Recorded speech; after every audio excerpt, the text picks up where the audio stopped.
জাতীয় নাগরিক পার্টি এনসিপির দক্ষিণাঞ্চলের মুখ্য সংগঠক হাসনাত আব্দুল্লাহর গাড়িতে হামলার ঘটনায় শেষ খবর পাওয়া পর্যন্ত সন্দেহভাজন ৭০ জনকে আটক করেছে পুলিশ।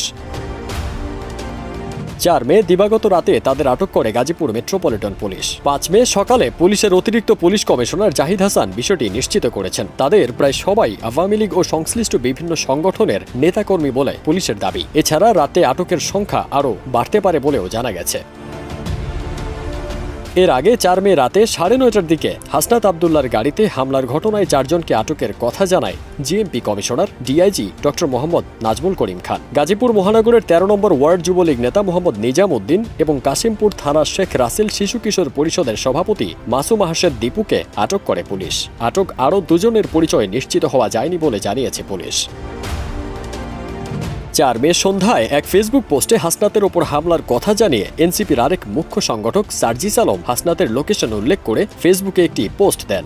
সেখান থেকে হাসনাতকে দ্রুত উদ্ধারে দলের নেতাকর্মীদের ঘটনাস্থলে পৌঁছার আহ্বান জানান তিনি। ফেসবুক পোস্টে সার্জিস লেখেন, হাসনাতের গাড়িতে ১০ থেকে ১২ জন সন্ত্রাসী গাজীপুর এলাকায় হামলা চালিয়ে গাড়ির গ্লাস ভেঙে দিয়েছে, হাত রক্তাক্ত হয়েছে। আশপাশে যারা রয়েছেন হাসনাতকে প্রোটেক্ট করুন, কমেন্টে লোকেশন দিচ্ছে। সার্জিসের পোস্ট অনুযায়ী গাজীপুরের চান্দনা চৌরাস্তা এলাকায় হাসনাতের গাড়িতে হামলা চালানো হয়েছে।